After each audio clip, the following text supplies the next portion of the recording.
9h01 sur TV Finance. La bourse de Paris vient tout juste de débuter sa séance et on va s'intéresser ce matin au CAC avec vous. Hervé Dupré, bonjour.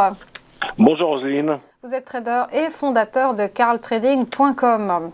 Alors ce CAC, il subit une petite phase de correction depuis 3 séances et chutait hier de 0,1%, on l'a dit. Le temps des records semble s'éloigner, mais faut-il s'en inquiéter ? Alors s'en inquiéter, c'est peut-être un petit peu prématuré, mais comme je vous le disais la semaine dernière, de notre côté, on a mis fin aux achats sur repli. Alors qu'est-ce qui a provoqué ce mouvement? C'est surtout hier, c'est les décisions de maintien de Jérôme Powell. Donc je vous le disais, il fallait regarder plutôt côté US les décisions qui allaient être prises. Donc le tapering, on le sait, il est acté. Le volume, le montant du tapering semble être revu un petit peu à la hausse. Les taux commencent à pricer un relèvement de taux pour 2022 un peu plus précoce qu'initialement prévu. Le marché a déjà bien anticipé tout cela. On a un petit effet aussi lié aux échéances de vendredi.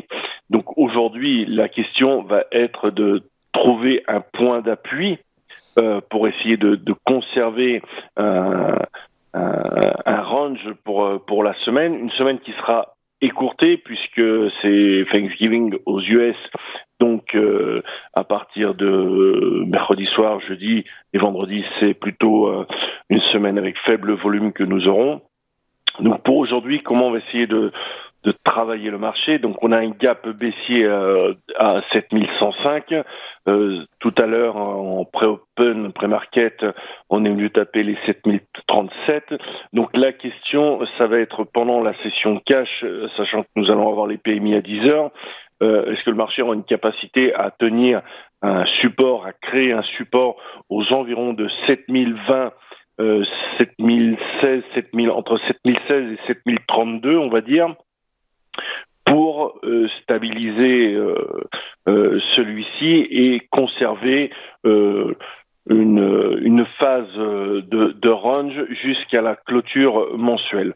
Pour l'instant, j'ai plutôt donc je conserve le biais à vendre sur rebond, une petite vente dans l'esprit du gap pour aller chercher un double appui sur les 7032. Voilà un petit peu l'idée du matin en attendant les PMI et cet après-midi, évidemment, on verra si l'écart se creuse. Je rappelle qu'on est en gap mensuel, ça fait 23 jours qu'on tient ce gap, donc qui est quand même un signal plutôt puissant.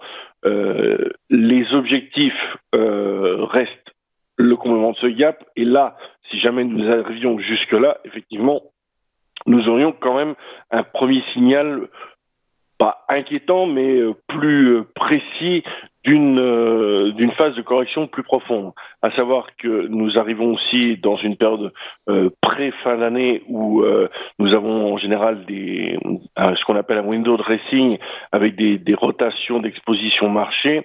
En tout cas, la volatilité, sera un petit peu plus propice à trader. Donc pour l'instant, sur l'open, là c'est 7065 pour aller chercher 7032, 20 et 16.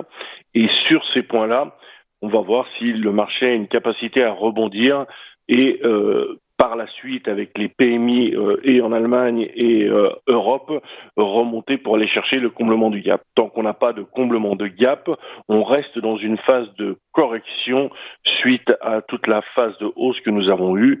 L'idée, ça va être d'essayer de déterminer jusqu'où ira cette correction. Donc, on regarde surtout aussi ce qui se passe aux US. Du côté du dollar, c'est surtout le dollar qui est très mouvementé en ce moment.